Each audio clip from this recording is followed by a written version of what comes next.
let's get into game one of our second match of the day. Damwon Gaming will start on blue side, still on patch 9.1 if you're joining us for our second series of the day. Urgot going to be the first ban here, and we saw again Urgot Lissandra and those Urgot lanes be dominant for SKT as it was in Kesper Cup. So kind of business as usual when it came to SKT trends. Damwon Gaming, they definitely were stretched to the limit against Griffin. They saw the Sejuani for the first time and had to ban it by the end of that series, and Sejuani's only gotten stronger since then. Not a champion that Peanut has shown as much proficiency for. He's more of a Zac if he's playing Cinderhulk junglers. But when it comes to bans, definitely some respect being shown, I would say, largely to Nuguri with the Jace and the Aatrox first round ban by Gen G. And the Camille is going to be the final ban. So the one that really stands out for me is that Akali, because Cuvée did show that didn't matter who he was facing, they are going to be taken down. But then the Cassiopeia also escaped my vision. She's going to be picked up straight away. You got juked there. There was a Nocturne ultimate. I got juked inside real hard, it was man. a Cassiopeia. She is seen as supremely strong, but maybe this is a trade that Gen G are willing to give, because like you say, we came in as skeptics in the Kesper Cup. We said, okay, Cuvée, 30% win rate, Akali doesn't necessarily fit you as well as some of the other mages, and he was historically a mage player, was Cuvée, but they're not going to worry about that after Cuvée dominated it in Kesper Cup on the Akali. Most likely to be a top lane Akali for Gen G. And the Sejuani is much more tierless than we saw in game number one. Will be first rounded by Gen G. Yep, they picked that one up very, very comfortable here for Gen G, but Damwon, they've got the big guns. They've picked up the Snake Lady, and she can go just about anywhere. Put her in the bottom lane, put her in the mid lane, put her in the top lane, doesn't actually matter. She's just really damn strong.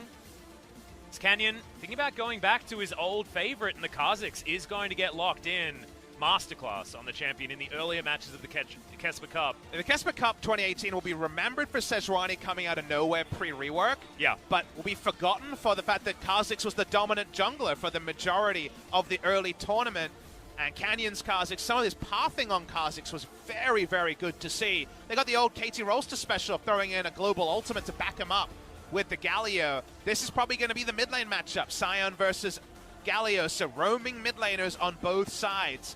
I think Fly is super happy that he gets to answer a mid lane pick rather than blind pick, because when you're blind picking against Showmaker, the Katarina or his other assassins really leap up, but when you know the Galio's there, you can just try to go in-kind for in-kind and not get punished as hard in the actual 1v1 laning phase. Yeah, and certainly still could switch things up, but we're not expecting Fly to be playing the Akali, as all you at home sitting there going, this is a flex pick, this is a flex draft. It's just not what we would consider to be the option to be taken here from Gen G, just knowing Cuvé's mastery on that champion. Bans coming through thick and fast though, Papa. Tahm Kench is a really interesting pick on both sides, because I think Gen G want to last pick the Hyper Carrier, carry through that. So the Ezreal's already banned on the side of Damwon Gaming, and Gen G don't really want the team that has to face Sejuani and Sion to have a Tahm Kench. So I think Tahm Kench could be really big, and Tahm Kench will be banned. I think it's a smart ban from Damwon, because they knew they wouldn't get it on their side, and they're just going to see a blind pick 80 carry after all. So because the Tahm Kench is denied, they just go for lane power. They take the Varus, and Varus is looking pretty damn good from Teddy in series number one. Certainly looking strong, probably assuming that it'll be up against something like the Cassiopeia down there, but Nuclear can do something if he would like to mix that one up. Of course, Nuguri can be playing the Cassiopeia on the top side of the map. All right, a lot of funny this business. Is Nuguri going back to an old favorite of his. He's a really big Gangplank player, was considered the best Gangplank player in Korea, even when he wasn't in the LCK. Yeah, so it's ultra favorite for him. People in the However, Kali does seem like the sort of champion to roll through a Gangplank if Gangplank ever starts getting turret dive like Khan was on Rise. You can fall really far behind on this matchup. They were talking in the pre-match trash talk about how Nuguri goes boom or goes boom. It's definitely going to be explosive one way or the other way, Atlas. Yeah, I think he was about 10-2 in 2018 on the Gangplank, but Vel'Koz to be locked in here. Does that mean we got Sion support, Papa Smith? No, this is going to be a Vel'Koz support counter pick. Max love to do this on MVP. I know. Because you can just blow up the Black Shield pretty instantly. They have Varus against Cassio to outrange the Cassio, and they have a support counter pick as well. So this is actually Gen G looking to win lane, win game on the bottom side, and having plenty of tanks to roll up And Cuvée will probably hold on to these summoners. This is the new summoner spell choice we see quite frequently on Akali and Korean solo queue. Ignite, Teleport. She's already got multiple ways to dash around. Her ult can be used defensively, her E can be used defensively, and Shroud needs no explanation. So they just take the Teleport and then the Ignite for the lane phase to kill that Gangplank even faster. This is the sort of game where you load in some kills on top and bot, and Gen G, it might be very difficult for Damwon to even enter lane against them. And we were talking about reads on the meta here as well, and Gen G have gone so aggressive in the draft, making sure that they can win things in laning phase. They're not building for team compositions. This is a Trace special. Reminds me of his old Malzahar top lane, Graves top lane. He always was an off-kilter top laner. One of the veterans of the scene, already did his military service, so seamlessly transitioned into coaching. Now we've got Ignite, Teleport Akali. Again, not 100%. We'll see it in-game, but probably going to be Ignite, Teleport Akali. And the double counter pick on the bot side means that Canyon's going to have to be on his game with Pathing, because if anyone falls behind on the side of Damwon, there's not a lot of people to bail them out. The thing about it is that it's sort of going back to our last series, but the amount of Wombo combo potential for this Damwon roster is just silly. I mean, you get hit by a Glacial Prison, a Scion, and a Varus Ultimate, and there's some Wombo there too. There's no big beefy boys on the side of Damwon, so feels like people are going to be dying real quick. Well, we'll see whether they can pull out that damage and whether that laning phase is what it's going to be all about as we hit the Rift for our first game of our second match of the day. Ultra zoom-ins. Cheers the crowd. Waiting for some crowd cheers. Damwon Gaming. Will we get one? Gen G fighting's there. Damwon doesn't have that sorted out just yet. They're trying it. Yeah, see, there we that's go. That's an A for effort right there. I was waiting. I had all the faith that we were going to get both of the cheers. The blue side team is supposed to be cheered for first. That was why there was a pause. Yeah, okay. And then it was the, oh, crap. And then the Gen G fans were like, oh, I guess you just passed. So that's fine. Hey, they got a cheer. We can edit it back in the VOD to being before. Don't worry about it, guys. We have the technology. Right. Well, we do have a very, very deep ward to go down, but it was answered on both sides. Of course, information being gained either side of the Rift. Thank God Teleport was nerfed. We'd never see Teleport in the game anymore. No teleports, guys, in this game. Ignite laners everywhere. Yeah, absolutely. I love that Rule is also taking it. So, let's talk about why there's so many teleports. The teleport from Cassiopeia is a response. That's a, oh crap, we got double counterpicked. I need to teleport to get decent item timings in. That's why Healed is being run by Hoyt. Meanwhile, Ruler is taking it kind of Ashe style in the past, right? We saw Caitlyn and Ashe take the teleport lanes at MSI last year, so it's to kind of keep up pace with that. The teleports on Noguri, Showmaker, and Fly don't need to be explained, but Cuvée, like we said, you see this a lot in Korean solo queue recently because you have E, ult, and the Shroud onto the Akali.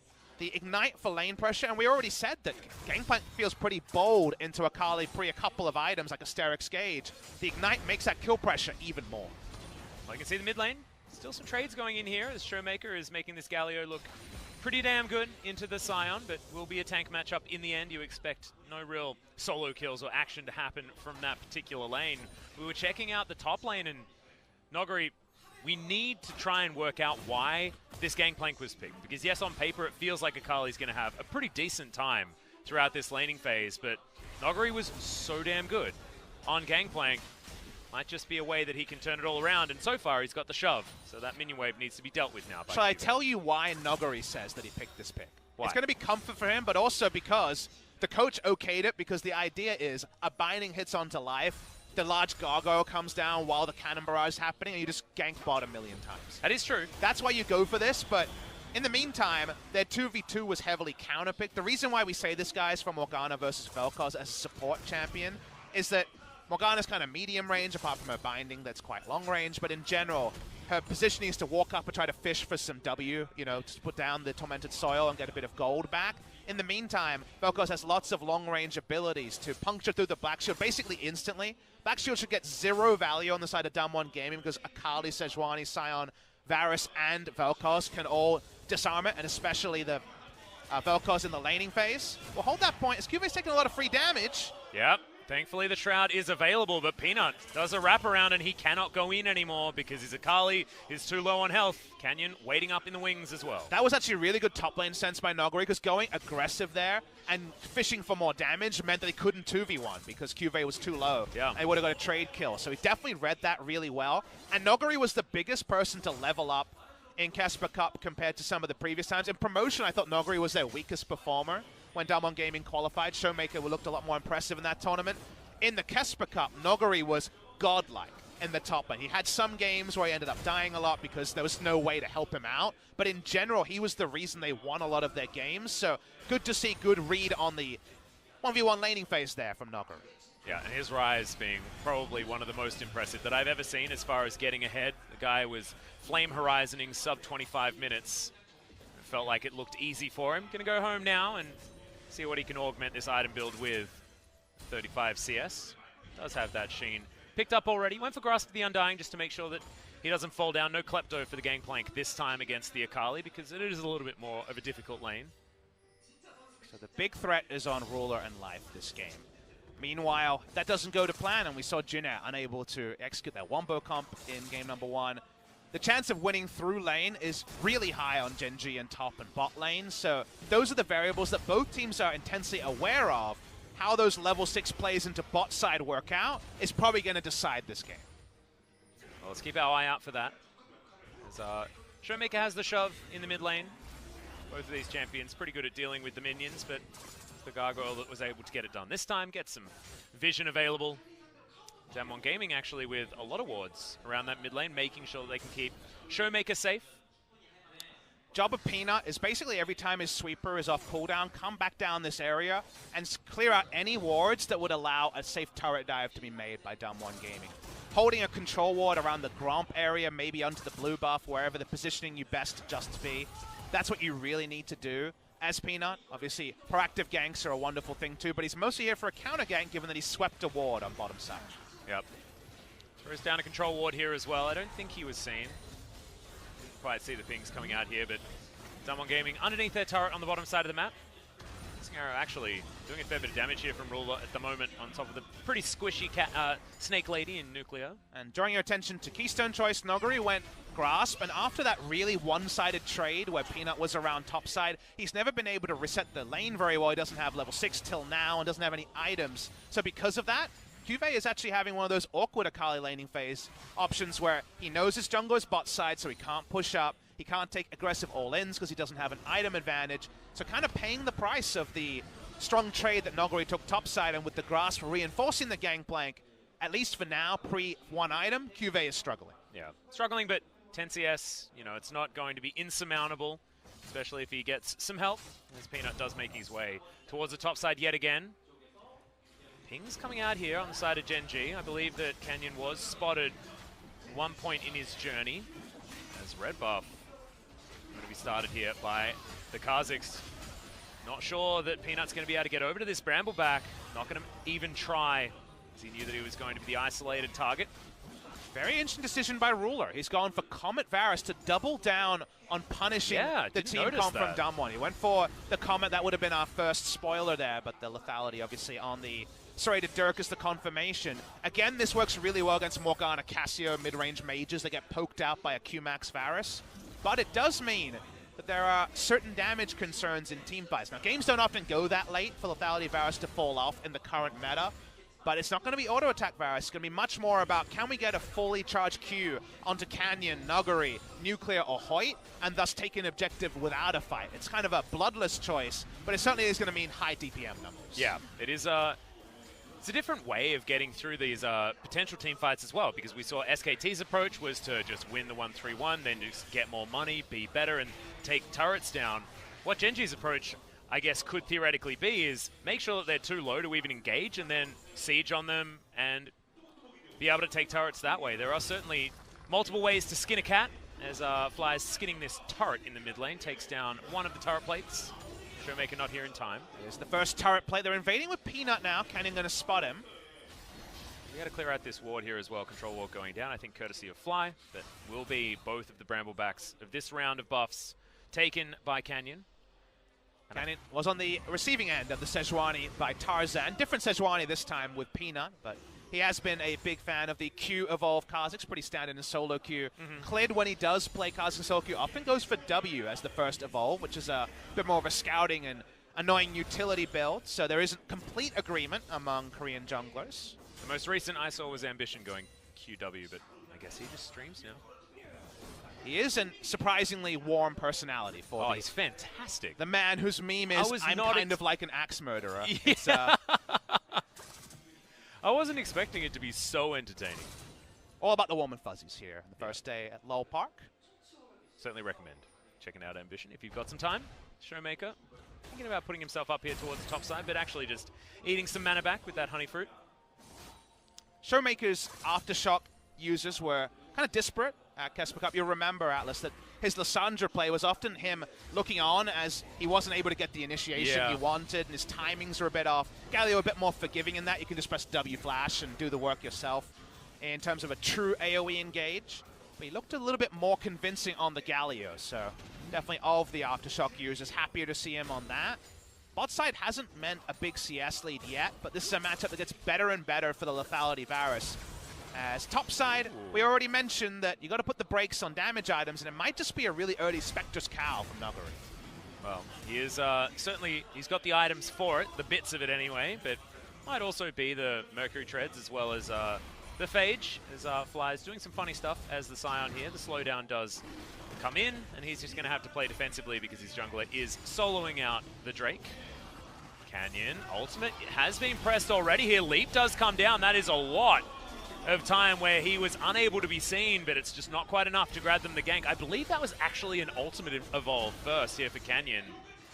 A little bit of extra duration it was. So, see whether he can steal this away. He can't. Not able to get the kill, but doesn't even get a flash. Just gets the ult out from Fly. Gets the ult out. Canyon was quite defensive there. A lot of junglers, especially in solo queue, would have flashed in front of the Scion, but the problem with that play is they had no vision bottom side, and if the counter gank was there, he'd be stunned, squishy, and dead. So went for the safer choice, and was probably too brazen in Kesper Cup, so I don't mind it. Hindsight shows he probably would have got the kill onto Fly if he had made the aggressive flash, but it's a little thing to talk about is line skill shots. Yeah, we've got all of the ultimates flying forward onto Nuclear, but he does have the flash and gets himself out of the way. That's 3 R buttons traded for an F. Upside. Yeah, okay, Cuvee going for it. Does have the ultimate second charge available, but Cannon Barrage is going to deny that one for the moment. Nuguri just having a good time, standing in his own cannon, and Cuvee can't do anything. Just has to wait for that one to finish off.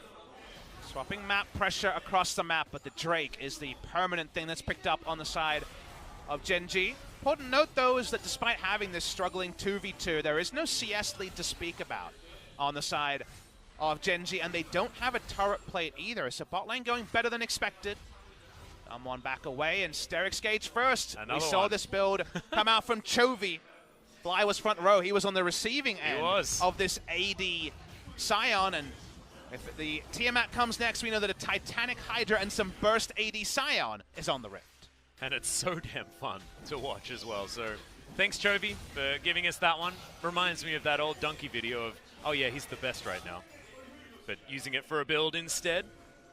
Deciding that, hang on, if it beats me, obviously this one's going to be the one that we need. Turret plate should go down here on the bottom side. There's Ruler. Not a lot of attack speed, but has a lot of damage now available with the Ghost Blade. You'd see Hoyt demonstrating that for us pretty nicely. This game is very, very close. We're not seeing any blowouts just yet, although we did have moments like that in our first series as well. Lethality Varus, the biggest surprise, I'd say, of the in-game choices that have been made. Yeah. But you can see that a couple of Qs later, Nuclear every time is going to be smarting, and Black Shield, again, does really little against this duo. Yep, and gasp from the crowd, as you can understand there as well, as he's just chunked and chunked and chunked and chunked and chunked. Will he hit it? Peter, ooh. Bit short on that one. Yeah, he really did. Short-armed it. It's unfortunate. The cricket references can come out again, Pupper, if we want to, as Nuguri going to avoid the E, but otherwise going to lose out on that trade for the moment. Again, these champions, a fair bit of sustain available in their kits. But we're still short of an all-in, still no Gunblade being worn by Cuvee, so even with the Ignite, he's second-guessing any decisions to go super aggressive. We still haven't seen the bot lane play, the pack up, throw a Cannon Barrage down bot and see what happens play, but Cannon Barrage will be off cooldown in about 20 seconds here for Nuguri, and right now Peanut has put basically the entire game into counter-ganking and helping out bot as one of those Q Comet trades, as Nuclear says, well, guess it's time to TP. Yep, and also Peanut, he was down towards the bottom side. They knew it, and now it means that Snake Lady cannot stay in this lane at all, and more turret plates are going to go over to Gen G. This is where their point of power is and always has been. How did you catch that, Life? That was incredible. Teleport going to come in just to try and save this turret as the plate not going to be taken down. Has hit the 14-minute mark, so will no longer be able to gain anything from those. Gen G getting all of the turret plate in gold so far this game. There's Cube dashing back to his shroud there. Slippery champion. Is this Prestige Akali in the top side? Yes. Where does this matchup go? Is the Hex Drinker enough? Because now no Sterix can be bought because of the overlapping shields between Hex Drinker and Sterix Gauge. Hex Drinker obviously a lot more useful in the early game. And if we're looking at, first item spikes as well, of course, Trinity Force for GP has always been the thing. Gunblade for Cube has always been the thing. When they hit that one item spike, who then is the strongest? Is that when Akali can take over the matchup? I mean, given this game, we're not going to have the equal one item because we have Hex Drinker interrupting the Trinity Force. True. It's definitely going to be an earlier Gunblade. I would still give the credit to Gunblade because you're all in range onto a Gangplank especially is probably about 70% in terms of one round of your skills. Guys, we have a pause here. No updates as to what the issue is, but as you can tell from the overlay here, not a lot to pick apart between Damwon and Gen G in the early game. About 700 gold, feeling like a very Gen G game. So I guess theoretically that does put a little bit of favor in the Gen G basket, given the fact that they are very used to games like this. However, I'm just looking at Nuguri having a pretty decent laning phase, very cool, calm, and collected on a Gangplank who can just scale out of control. Yes, he has taken the Grasp of the Undying, but that just means it takes a little while longer to pick up all of his items. But what do Gen G like to do? They like to take a little while longer. And the trap you see is that, these champions scale pretty good on both sides, right? There's a lot of champion picks, like, nice. I could see that at 3 items. And the update that it seems like it's a Hoyt issue. So Hoyt's the support of Damwon Gaming having some computer issues. The reason why I say it's a trap, Atlas, is that remember what Gen G has. They don't have ruler insurance policy, man, that attack speed crit and AD is going to work out well. They have a very, very powerful mid-game champion and a champion who, off the screen, can chunk you for half your health. That's what a Varus Q can do when you go lethality Comet build. What that tells you is, in the mid-game, Damwon have to make a pick, right? They have to start something, because if they just hang back and try to farm, the moment that Varus is put in the mid lane, they're going to get poked to death, right? Yeah. But the problem there is, you're like, okay, Galio, but Galio's not going to be able to do it himself. He needs someone to use the hero's entrance to jump on. The only person they really have that can do that is Kha'Zix, I guess, and Kha'Zix is a lot more conspicuous most of the time. So actually setting up an initiation where Gen G have to use flashes to pull away from rather than just walk away defensively is actually quite tricky for this Damwon draft to actually do. And because of that, scenarios where Damwon in the mid-game can actually use some decent farm and items to actually kill the enemy are going to be tricky. I think we need Gen G mistakes for that to happen in the mid-game. Now, by the late game, there are different variables to talk about, but in the mid-game, I actually worry that Damwon might not be able to pull the trigger when they want to.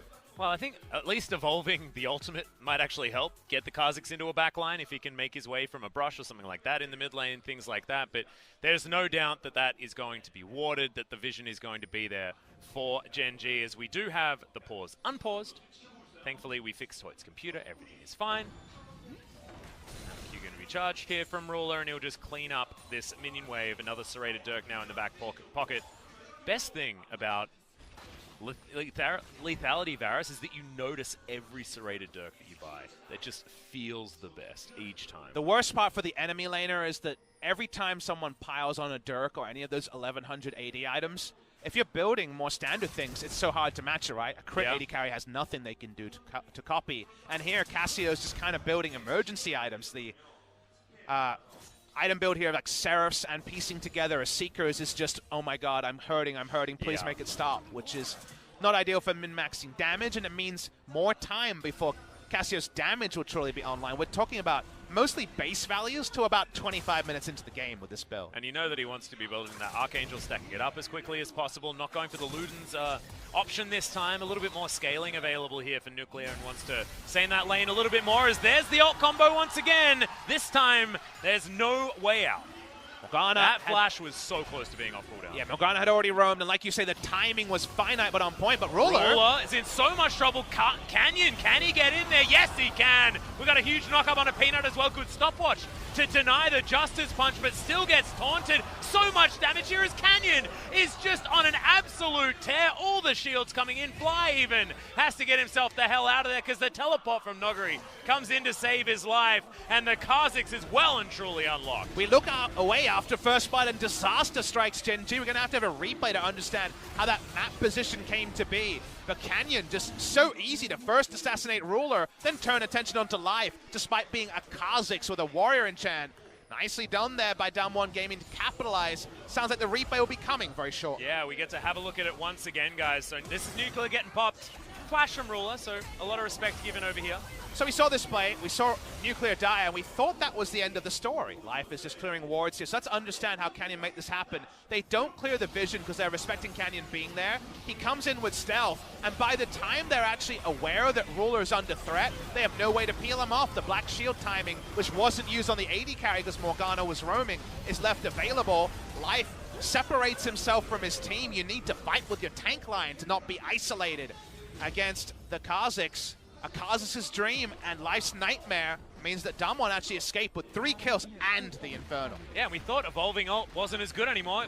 Canyon made it look busted in that fight, getting that extra stealth opportunity, having a little bit of more time there as well. Slunk around the fight. You know, Cube thinks that he's the one that gets obscured all the time. Feels like Canyon's having a great time doing it also. Gunblade now done, speaking of Cube, and the Trinity Force is there as well from Noguri at about the same time. So we were talking about those spikes being thrown off a little bit with the Hex Drink, but I think those buys came in basically the same position.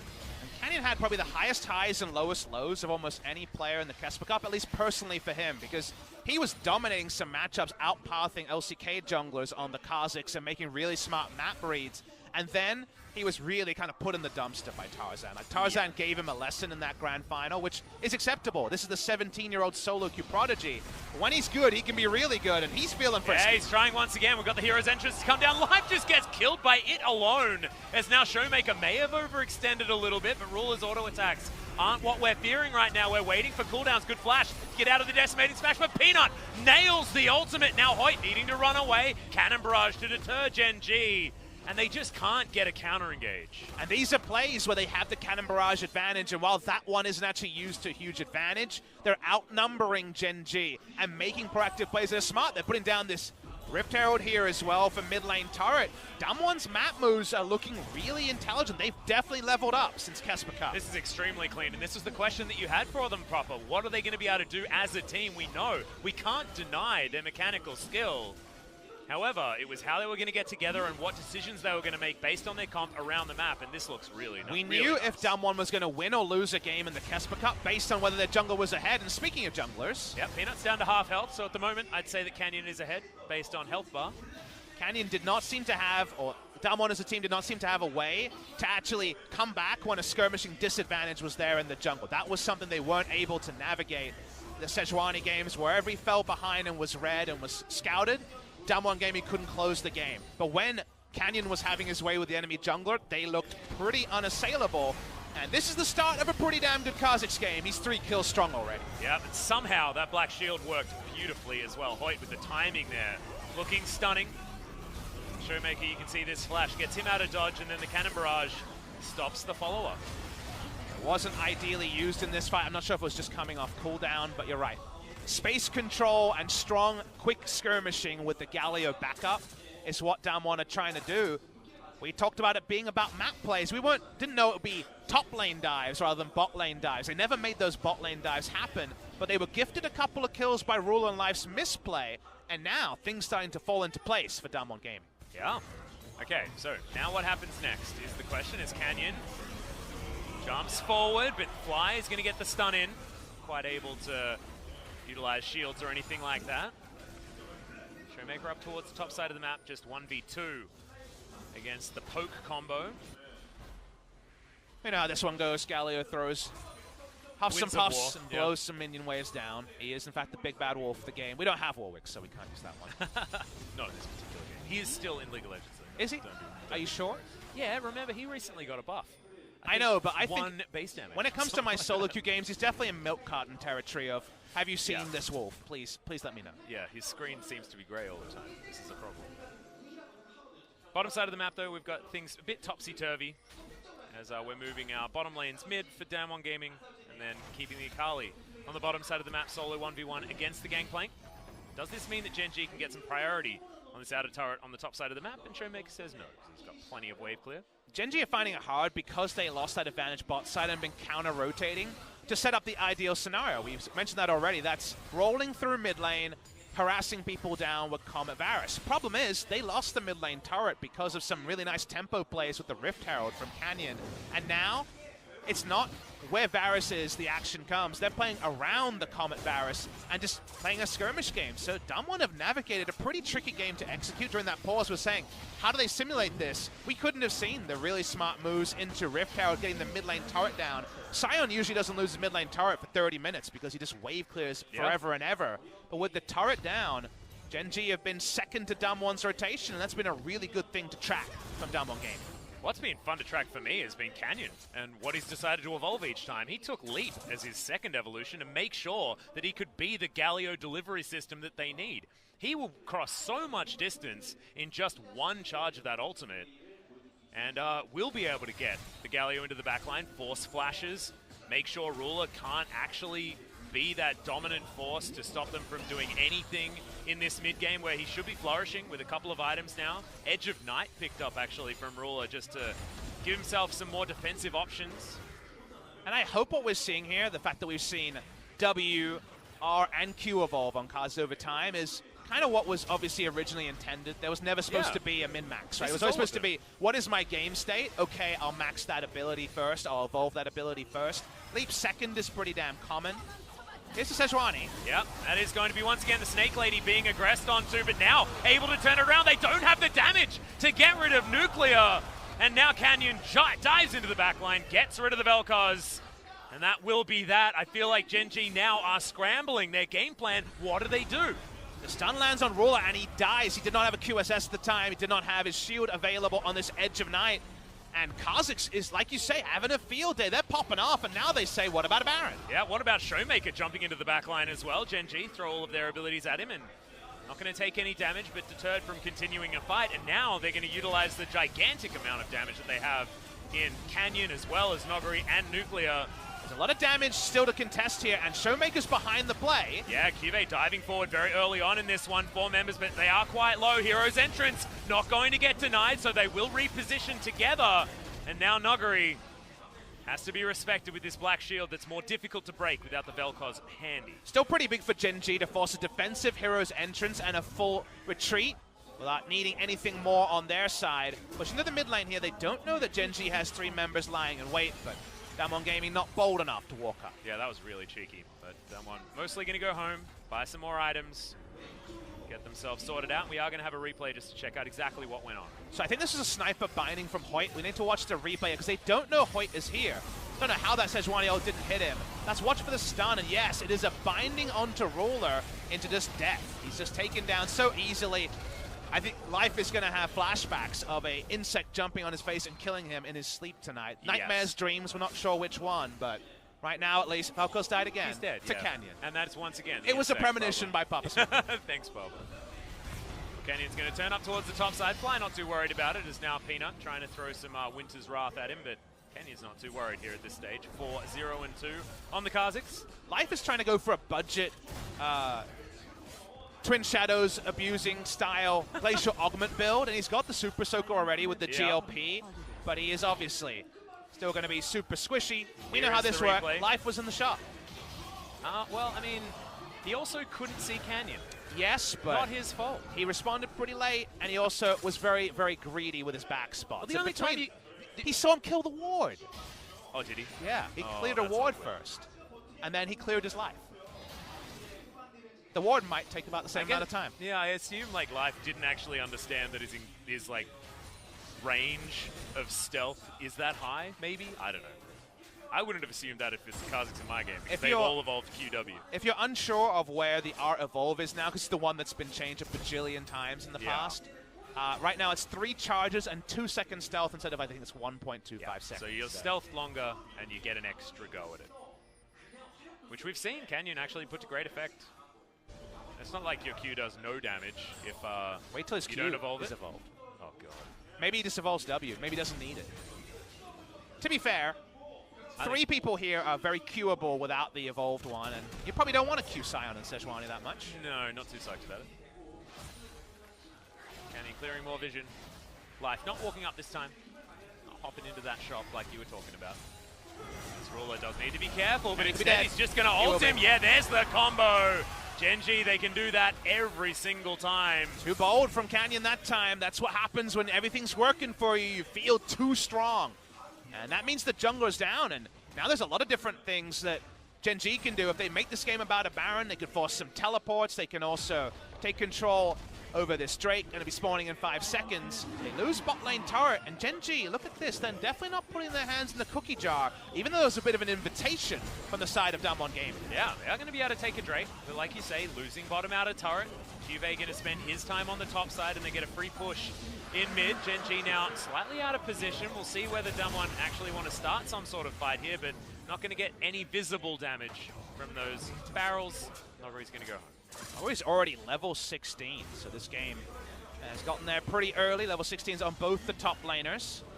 With the Mortis done, and now the Youmuu's Ghostblade, it looks like a build made for fighting, but it's really good at running away from Akali as well. Yeah, and sometimes you need that, as he's actually using it to run towards the Akali at this point in time. Here's Canyon. He's going to clear out a ward, and probably just a bait from chasing any further onto Cuvée. He's got his lesson from the last time. 3-item cores being done on all sides. Ruler going to be working towards his 3rd serrated Dirk item, but the game just hasn't gone how we first anticipated, and Ruler's ability to siege has meant nothing. Now you get a Baron, and suddenly the enemy team is sitting on a turret and absorbing 1,000 damage Qs. That's where the build really comes together. But the style of the game hasn't suited Ruler, and in general, when Gen.G haven't played towards Ruler's tendencies, they've just straight up lost. Yep, and now Peanut possibly having his jungle taken away from him, but is able to get his Krug camp at least. Canyon has to be careful, as that Black Shield's not going to help against the piercing arrows. Yeah, about 600 damage from not a fully charged piercing arrow. May not have been a W augmented one either, because 3 items, 3 serrated Dirk's worth of lethality as well on the Varus is very, very scary. Frontline from Gen.G, very powerful. If they can get the engage into a chain of corruption, that first person will die quickly. But if you make it about skirmishes, Damwon have shown again and again they can do some really cool things. Game 1 of our 2nd series at Lowell Park. The Baron buff seems almost impossible for both teams to start. Damwon are too squishy to start it, and Gen.G are worried about being collapsed upon by the GP and the Galio. So because of that, the game around the Baron won't be as swift as in other games. And Gen.G is still smarting from an early game that's been pretty dominated by Damwon. Yeah, Damwon really taking control there. But Gen.G did show us that they can get those reliable picks. One of those single target CCs lands, they can press all of their buttons once again, and that person dies. As long as it's, Canyon or Nuclear at this point. I think Showmaker, might take a bit of killing in order to take him down. Noguri possibly the same. It's also a game where we can show off some of the changes in minions as well, because Damwon are winning. They have all 3 outer turrets down. And remember, the change's been discussed on Reddit. It was something that some pros picked up on when the patch notes came out. With minions moving so fast, I believe they reach max speed at 30 minutes, which will be crested very, very shortly. You don't get a reverse push anymore. If you push the minion wave in, it freezes towards the enemy inner turret. And because of that, free resources are donated to Akali, or whoever's picking up the minion waves in the side lanes for Gen.G. That sounds like a lot of psychobabble, a lot of chatter. If you don't fully understand the game on that deep level, what it means on a basic level is if you're ahead, you need to push your advantage. Otherwise, there's free gold for the enemy. It's almost like the Centerlink pay is going up, but overall paychecks are the same. So because of that, the charity gold going to Gen.G is free gold, and Damwon Gaming aren't growing their lead like you would usually in this game state. They're actually losing their lead. Yeah, the idea is try and shove it further, try and pick up more, I guess, is the idea. All suffered at the hands of that particular change in solo queue. I was used to always just shoving out the wave, and then my opponent just seems to be now, is it 100% exactly the way the game goes? No, because the advantage if you're ahead is you push the wave, the enemy has to respond to it, and you can still push and rotate. That was the big thing Korean pros were saying before this entire season started, was there's a lot more focus on pushing one wave and getting in there. Damwon haven't been able to make a proactive play like that for a few minutes, and right now the game is stalled. Yeah, getting in there is the difficult time, I guess, and Gen G was showing us that they're the team that had the ability to do that. They're the ones that have that pick CC, and the proactive mindset might be that, you know, this is Damwon's first LCK match. Certainly the nerves will be there as Canyon, he's pressed his Ghostblade button. He's ready to find his way in somewhere. Banshee's Veil done here for Nuclear, who also has the Zhonya's Hourglass on the way. A lot of utility available here for the Cassiopeia with Rylai's Crystal Scepter as well as the Seraph's Embrace Shield. A lot of summoners available though, so the chance of shutting someone down on the side of Gen G is very, very low. Gen G are the ones that have the pick CC. That's pretty unanswerable. If the chain starts to roll, it's going to keep going. But for now, a lot of parity. 9 kills kind of happened all clumped into one. Nalgori pushes into the top side. And just feels like the first teleport's going to lead to 6 or 7, and the explosive action we're craving. And the thing that's really scary here as well, if you're a Gen G fan, like I assume most people are in this particular matchup, because Damwon, not a lot of people have known a lot about them. If you weren't watching the Kesper Cup, you may not have fallen in love with Showmaker yet for playing Katarina into almost any game he wants to. But I'm scared as as someone who's watched Gen G a lot, because there's a Gangplank on the other side. There's a Cassiopeia on the other side. There's a Galio. There's so many incredibly powerful picks that only get better as the game goes on, that it could be worrying moving into that late game where you want to rely on Ruler, but this is not the same massive DPS Varus. This is, I'm going to burst you, Varus, which is much more powerful in the mid game. Is that what that means from the Gen G side of the coin is, with all those scaling threats? Make the game about the siege. And the only way you can do that after not being able to rotate so well in the early game is get that Baron. The Baron is the really important thing here. I think the Baron is the one way to square up this game for Gen G, out part of a severe outplay, and we just can't forecast those with how the game has been so close recently. So a Baron plan is what Gen G are looking for, is Peanuts playing the good old Gragas bowling game of staying as close to Baron as possible and putting down control walls to stop the enemy starting. Yeah, can't put down barrels, unfortunately, which is Gragas' playstyle, of course. It's not a great bowler. Yeah. Well, he's got one bowl, but unfortunately it's on a much bigger cooldown. Life is helping out though. Pushing into a Vel'Koz is always frustrating, even if it is a support Vel'Koz. Super Soaker helping with his damage, just mildly. Top lane out of turrets. Both of them that are still remaining in trouble as Canyon launching into the backline just destroys Life. Cannon Barrage stops Ruler from being able to even stand there, and they've managed to single out that one target they wanted to get rid of. Fly can't really do anything. Showmaker is an immovable object. They cannot get around, and Gen G routed once again. The Kha'Zix just unseen for way too long. And it's so assertive, Atlas. They make the clear play. There's no time for Cuvée to even come in and do something. He's not able to influence that fight at all. And the problem is, the moment you respond to Kha'Zix, you have to respond to the Galio. You have to get out there. He gets his first kill, and now they're on the Baron. Ruler is still alive, though, and he can do a lot of damage waiting around this Baron pit, but look at how quickly it goes down. Nuclear just does so much damage. Peanut just pressured out of the pit, and that does mean the Baron going over to Damwon Gaming. So far, it has been such a beautiful game from this squad. The squad of rookies that haven't been in the LCK yet. They dominated challenges, and now they want to be the next Griffin. Not going to lie to you. With performance like this, I'm beginning to believe. I love assertive, aggressive League of Legends. And when we see this replay, you'll see what they do. Given all the variables they have, they don't need anyone to group. They just go straight in. And the Gangplank ult and the Galio ult means you can't actually turn around and try to DPS down the squishy Kha'Zix. You have to get the hell out of town. Couldn't get far enough away, could fly it. They get the 2 kills. Showmaker's smart around peeling off Baron at 4,000 health to stop there being any potential contest from Peanut, and the defensive play from Gen G hasn't worked out, and Damwon being wantonly aggressive is working out big time. Yeah, it's absolutely fantastic. The amount of respect Ruler had to give to Canyon's damage meant that he got no damage off in that fight whatsoever. There was no ability for the Varus to make any impact because he had to run away. He would have just died in one rotation like Life did. Does have a mortal reminder now, but it's not exactly going to change the hopes for a lot of these champions on the other side. Nuclear, I guess, has a lot of self-healing. The Twin Fangs giving him the extra healing availability there, but otherwise, no worries.